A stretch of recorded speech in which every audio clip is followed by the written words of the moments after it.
Hello दोस्तों, मैं राकेश आपके अपने चैनल सिलेक्शन फीवर में आपका स्वागत करता हूं।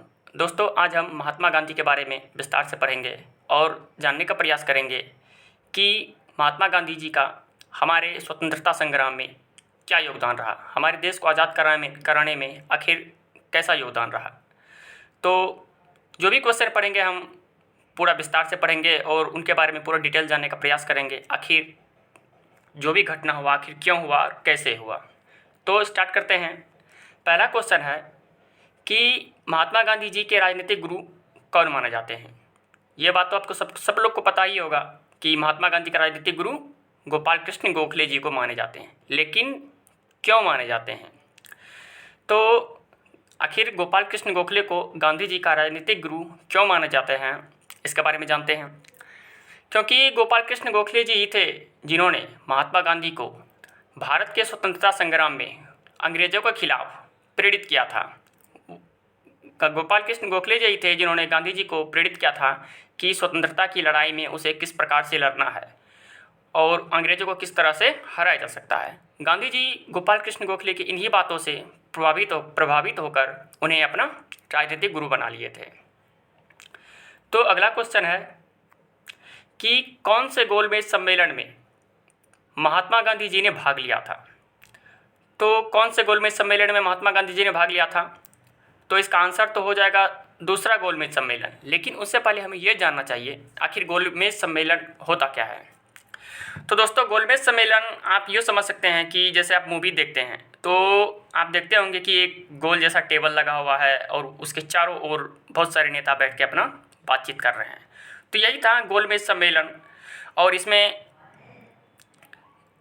इसमें भारत को किस तरीक़ा से आज़ादी दिलाना है, यही सब ब्रिटिश अधिकारी बातचीत कर रहे थे। क्योंकि ब्रिटिश अधिकारी को भी ये एहसास हो चुका था कि अब हमारे यहाँ सत्ता बहुत दिन तक नहीं टिकने वाली है। क्योंकि गांधी जी ने जब 1930 में नमक सत्याग्रह आंदोलन शुरू किया था, जिसको दांडी मार्च भी कहा गया था, तो उसमें गांधी जी ने सारे ब्रिटिश अधिकारियों के छक्के छुड़ा दिए थे। उनको एहसास हो गया था कि अब हमारे पास सत्ता ज़्यादा दिन तक नहीं टिकने वाली है। तो उसी को ध्यान में रखते हुए अंग्रेज़ अधिकारियों ने एक बैठक बुलाई, उसी को कहा गया गोलमेज सम्मेलन। तो इसी गोलमेज सम्मेलन में, यानी ये टोटल 3 गोलमेज सम्मेलन हुआ था। पहला गोलमेज सम्मेलन हुआ था 1930 में। कब हुआ था? 1930 में। और दूसरा गोलमेज सम्मेलन हुआ था 1931, और इसी गोलमेज सम्मेलन में महात्मा गांधी ने भाग लिया था। और तीसरा और आखिरी गोलमेज सम्मेलन हुआ था 1932। दोस्तों, आपको बताना चाहूँगा कि ये जो 3 गोलमेज सम्मेलन हुआ था, तीनों ही गोलमेज सम्मेलन राजनीतिक मतभेदों के कारण सफल नहीं हो पाया था। क्योंकि भारतीयों का जो कुछ पक्षधर था नेता हमारे इधर से, और ब्रिटिश अधिकारी जो था, उनके विचार आपस में मिल ही नहीं पा रहे थे। तो इस तरीक़ा से ये तीनों गोलमेज सम्मेलन सक्सेस नहीं हो पाया और असफल हो गया। तो इससे क्वेश्चन एक और बनता है कि तीनों गोलमेज सम्मेलन में भाग लेने वाले भारतीय कौन थे? तो इसका आंसर हो जाएगा भीमराव अंबेडकर। तो याद रखिएगा, तीनों गोलमेज सम्मेलन में कौन से ऐसे भारतीय नेता थे जिन्होंने भाग लिया था? तो वो था भीमराव अंबेडकर। अगला क्वेश्चन, किस आंदोलन के साथ महात्मा गांधी जी ने राजनीति में डेब्यू किया था? तो किस आंदोलन के साथ महात्मा गांधी ने राजनीतिक में डेब्यू किया था? डेब्यू मतलब होता है यानी स्टार्ट किया था। उन्होंने जो अपना पहला आंदोलन स्टार्ट किया था वो कौन सा आंदोलन था? तो वो था, आप लोग को पता ही होगा, चंपारण आंदोलन था। और ये चंपारण आंदोलन हुआ कब था? तो 1917 में। और हुआ क्यों था? क्योंकि चंपारण में ब्रिटिश अधिकारियों द्वारा वहाँ के एक जो किसान थे जिसका नाम था राजकुमार शुक्ल जी, उनसे बहुत ही ऊंची दर में लगान वसूली कर रहे थे। तो इसी से तंग आकर, और वहाँ पे 3 कठिया व्यवस्था भी प्रचलित था, जिसमें से कि अगर 20 भाग में अगर खेती हो रहा है तो 3 भाग में नील की खेती अंग्रेज़ों के लिए, किसानों को करने के लिए मजबूर किया गया था। तो इन्हीं सबसे परेशान होकर वहाँ के किसान ने, जिसका नाम था राजकुमार शुक्ल जी ने, गांधी जी को इनवाइट किया था, आखिर आप चलिए यहाँ पे। और इसी वजह से गांधी जी ने पहली बार चंपारण गया था और वहाँ से अपने राजनीति का डेब्यू किया था। अगला क्वेश्चन, किस दिवस के रूप में महात्मा गांधी जी ने किस दिवस के रूप में महात्मा गांधी जी का जन्म दिवस अंतर्राष्ट्रीय स्तर पर मनाया जाता है? तो इसका आंसर होगा अहिंसा दिवस। और ये कब मनाया जाता है? 2 अक्टूबर को। तो किस दिवस के रूप में महात्मा गांधी जी का जन्म दिवस अंतर्राष्ट्रीय स्तर पर मनाया जाता है? तो इसका आंसर हो जाएगा अहिंसा दिवस। और कब मनाया जाता है? 2 अक्टूबर को। अगला क्वेश्चन, महात्मा गांधी जी को दक्षिण अफ्रीका में किस रेलवे स्टेशन से फेंक दिया गया था? तो महात्मा गांधी जी को दक्षिण अफ्रीका में किस रेलवे स्टेशन से फेंक दिया गया था? तो वो स्टेशन था पीटरमारिट्जबर्ग रेलवे स्टेशन। क्या नाम था? पीटरमारिट्जबर्ग रेलवे स्टेशन से। अगला क्वेश्चन, गांधी जी के साथ नमक सत्याग्रह आंदोलन का नेतृत्व किसने किया था? गांधी जी के साथ नमक सत्याग्रह आंदोलन का नेतृत्व किसने किया था? तो इसका आंसर हो जाएगा सरोजिनी नायडू। सबसे पहले ये जान लेते हैं आखिर नमक सत्याग्रह आंदोलन हुआ कब था? तो ये जो आंदोलन हुआ था 12 मार्च 1930 को। और ये आंदोलन कितने दिन तक चला था? ये आंदोलन टोटल 24 दिन तक चला था। कितने दिन तक? 24 दिन तक। और इस नमक सत्याग्रह आंदोलन को ही दांडी मार्च भी कहा जाता है। और इस दांडी मार्च में टोटल कितने मतलब सहभागियों ने भाग लिया था? तो वो था 79। तो इससे ये फैक्ट्स था। तो अगला क्वेश्चन है, महात्मा गांधी दक्षिण अफ्रीका से भारत में कौन से सन में लौटे थे? तो महात्मा गांधी दक्षिण अफ्रीका से भारत कब लौटे थे? तो इसका आंसर हो जाएगा 1915 में। और इसमें यह भी होता है महात्मा गांधी दक्षिण अफ्रीका गए कब थे? तो वो गए थे 1893 ईस्वी में। और क्यों गए थे? वहाँ पे वकालत करने, कॉन्ट्रैक्ट बेसिस पे वकालत करने। 1893 में भारत से महात्मा गांधी दक्षिण अफ्रीका गए थे। और वहाँ से टोटल 21 वर्ष बाद, कितने वर्ष बाद? 21 वर्ष बाद महात्मा गांधी 1915 को भारत लौटे। और इसी जिस दिन महात्मा गांधी भारत लौटे इसी दिन हमारे भारत में उस दिन को प्रवासी भारतीय दिवस के रूप में मनाते हैं। और 15 प्रवासी भारतीय दिवस कब मनाते हैं? 15 जनवरी को। क्यों मनाते हैं? क्योंकि उस दिन महात्मा गांधी दक्षिण अफ्रीका से भारत आए थे। वो कौन सा समय था? सन 1915। अगला क्वेश्चन, चंपारण संघर्ष के दौरान महात्मा गांधी जी के साथ कौन कौन शामिल थे? चंपारण संघर्ष के दौरान महात्मा गांधी जी के साथ कौन कौन शामिल थे?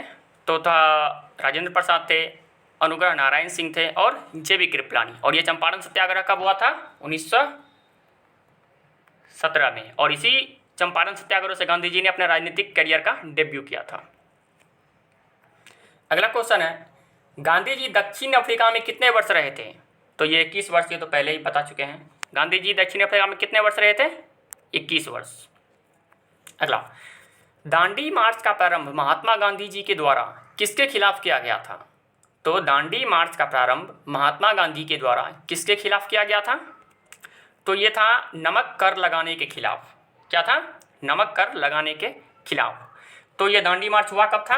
12 मार्च 1930 को।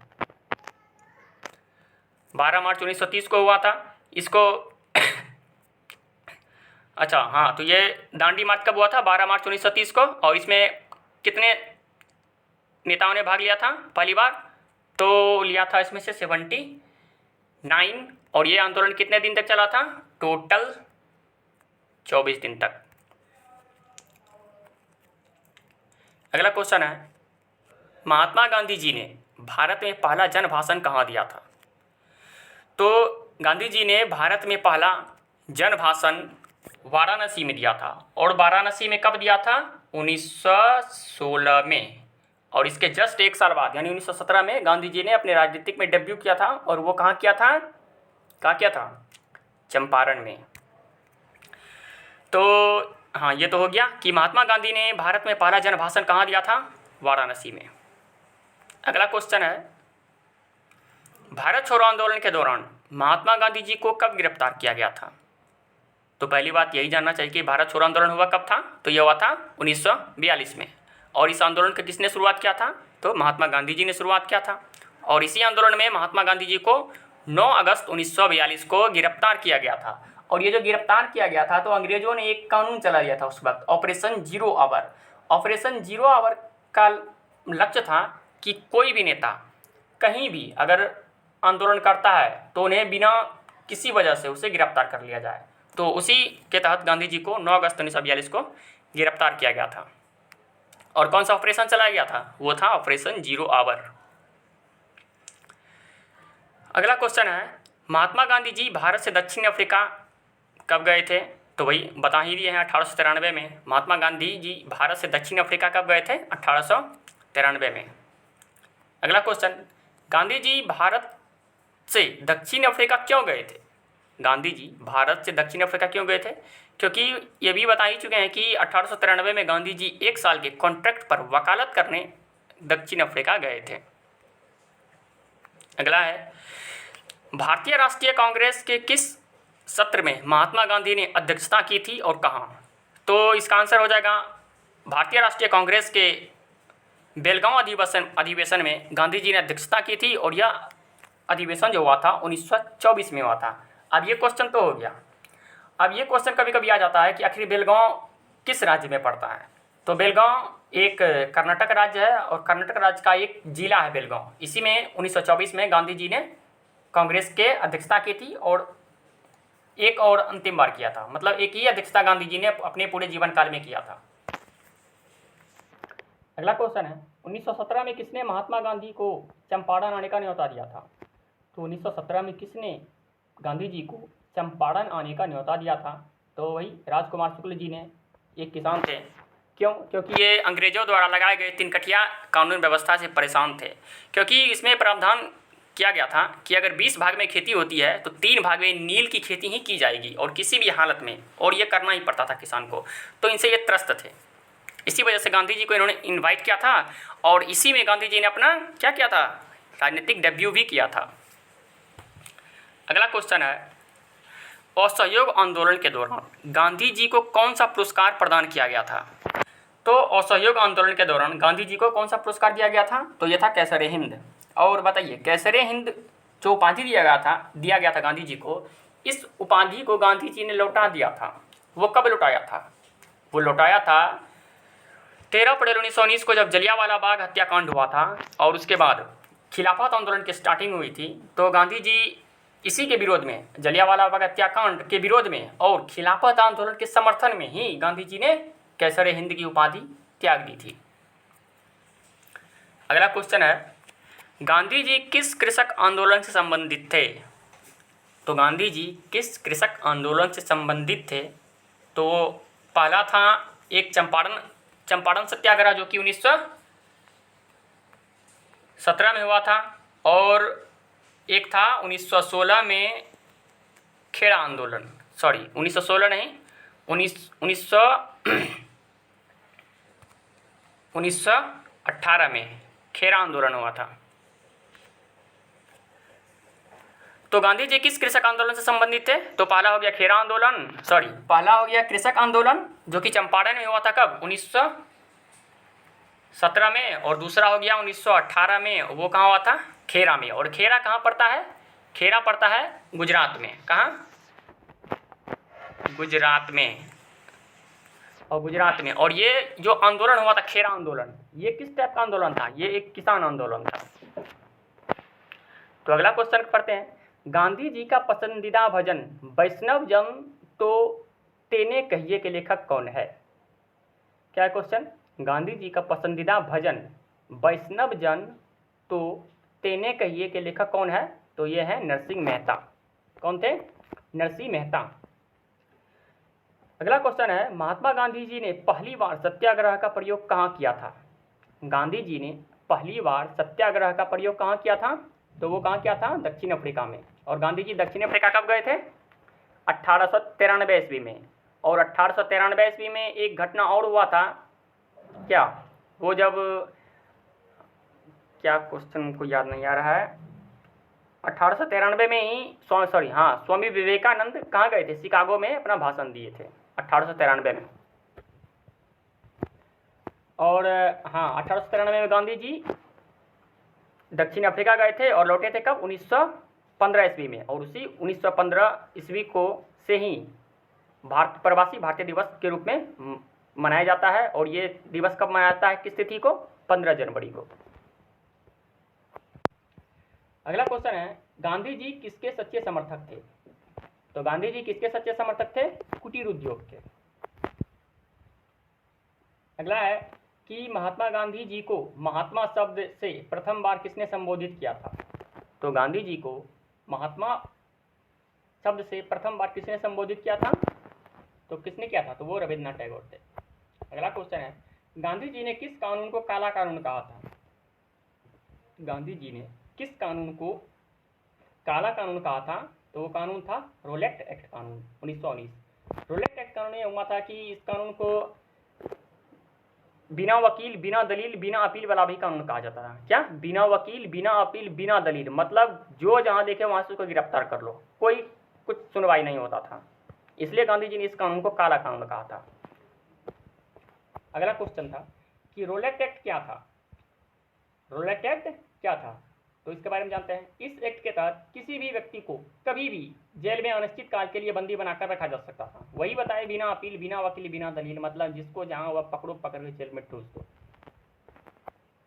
अगला क्वेश्चन है, भारत की स्वतंत्रता के लिए राजनीतिक परिदृश्य पर महात्मा गांधी जी की आने से पहले चरमपंथियों का नेतृत्व किसने किया था? फिर से पढ़ते हैं। भारत की स्वतंत्रता के लिए राजनीतिक परिदृश्य पर महात्मा गांधी जी की आने से पहले चरमपंथियों का नेतृत्व किसने किया था? तो किसने किया था? गोपाल कृष्ण गोखले जी ने। और ये गोपाल कृष्ण गोखले कौन थे? ये गांधी जी के राजनीतिक गुरु थे। अगला क्वेश्चन है कि महात्मा गांधी जी ने साबरमती आश्रम की स्थापना गुजरात में किस वर्ष की थी? तो महात्मा गांधी ने साबरमती आश्रम की स्थापना गुजरात में सन 1917 में की थी। और 1917 में क्या हुआ था? चंपारण सत्याग्रह। और ये चंपारण कहाँ पर है? तो हमारे बिहार में है। अगला क्वेश्चन है कि सविनय अवज्ञा आंदोलन के लिए महात्मा गांधी जी की प्रेरणा किस लेखन से आती है? सविनय अवज्ञा आंदोलन के लिए महात्मा गांधी जी की प्रेरणा किस लेखन से आती है? तो वो था हेनरी डेविड थोरी के लेखन से आती है। फिर से पढ़ते हैं। सविनय अवज्ञा आंदोलन के लिए महात्मा गांधी जी की प्रेरणा किस लेखन से आती है? तो वो लेखन था हेनरी डेविड थोरी। अगला क्वेश्चन, गांधी जी किसकी रचनाओं से प्रभावित थे? गांधी जी किसकी रचना से प्रभावित थे? तो वो थे लियो टॉल्स्टॉय। और लियो टॉल्स्टॉय की एक प्रसिद्ध पुस्तक है जिसका नाम क्या है? जिसका नाम है वॉर एंड पीस। क्या नाम है? War and Peace. अगला क्वेश्चन है, असहयोग आंदोलन किसके द्वारा प्रारंभ किया गया था और कब? तो असहयोग आंदोलन महात्मा गांधी के द्वारा शुरू किया गया था। और यहाँ पे गलत लिखा हुआ है, असहयोग आंदोलन 1920 में शुरू किया गया था। कब? 1920 में। अगला क्वेश्चन है, किस आंदोलन में हथियार के रूप में भूख हड़ताल का पहला प्रयोग किया गया था?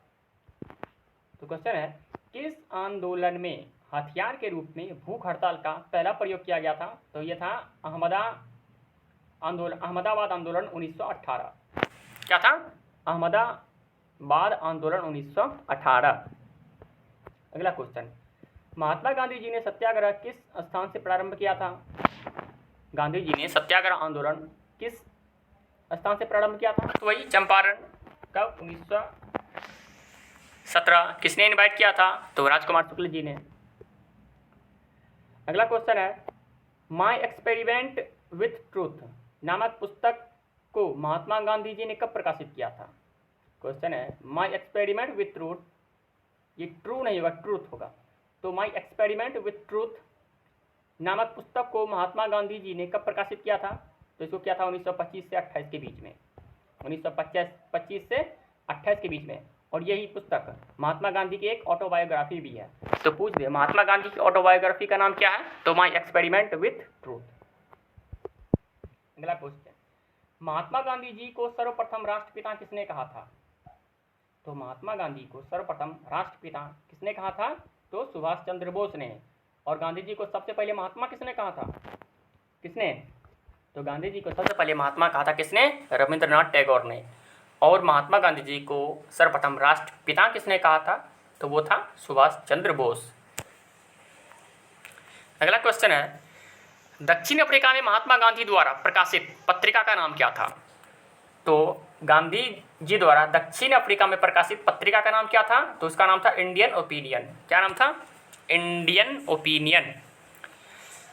अगला क्वेश्चन है, गांधी जी खाकी को किसका प्रतीक मानते थे?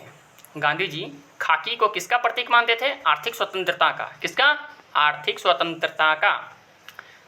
अगला क्वेश्चन है, महात्मा गांधी जी से मिलने दक्षिण अफ्रीका कौन गए थे? क्वेश्चन है, महात्मा गांधी जी से मिलने दक्षिण अफ्रीका कौन गए थे? तो कौन गए थे? उनके राजनीतिक गुरु, और वो कौन थे? श्री गोपाल कृष्ण गोखले जी। अच्छा, गोपाल कृष्ण गोखले के राजनीतिक गुरु कौन थे?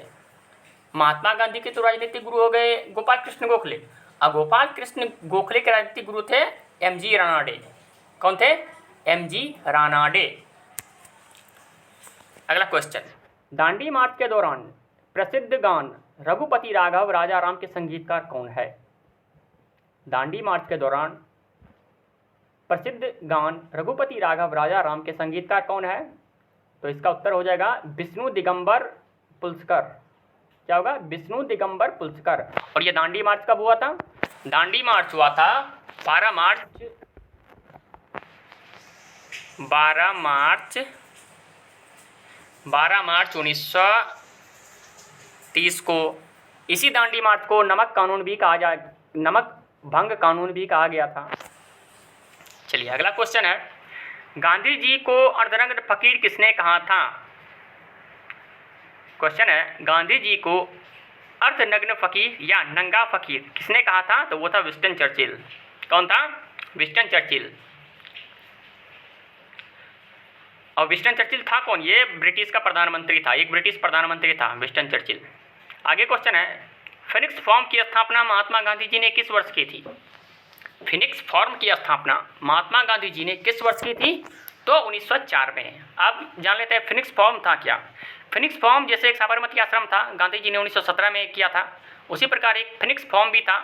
फिनिक्स फॉर्म एक आश्रम ही था जिसकी स्थापना गांधी जी ने 1904 में ये डरबन में किया था। कहाँ पे?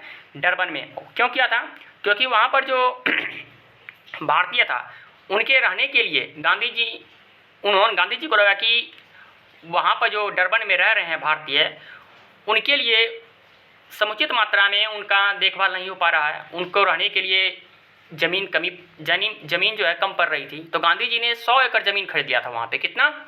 गांधी जी ने 100 एकड़ ज़मीन खरीद लिया था और वहाँ पे एक आश्रम की व्यवस्था कर दी थी जिसका नाम दिया गया था फिनिक्स फॉर्म।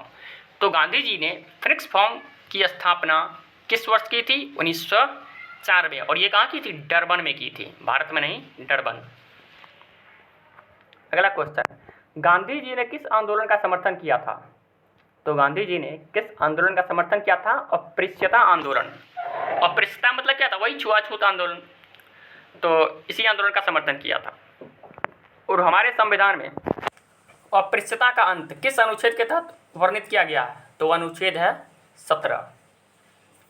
अगला क्वेश्चन है, गांधी जी की मृत्यु के बाद किसने कहा कि हमारे जीवन से प्रकाश चला गया? तो गांधी जी की मृत्यु के बाद किसने कहा कि हमारे जीवन से प्रकाश चला गया? तो किसने कहा था? तो कहा था जवाहरलाल नेहरू जी ने। किसने कहा था? जवाहरलाल नेहरू जी ने।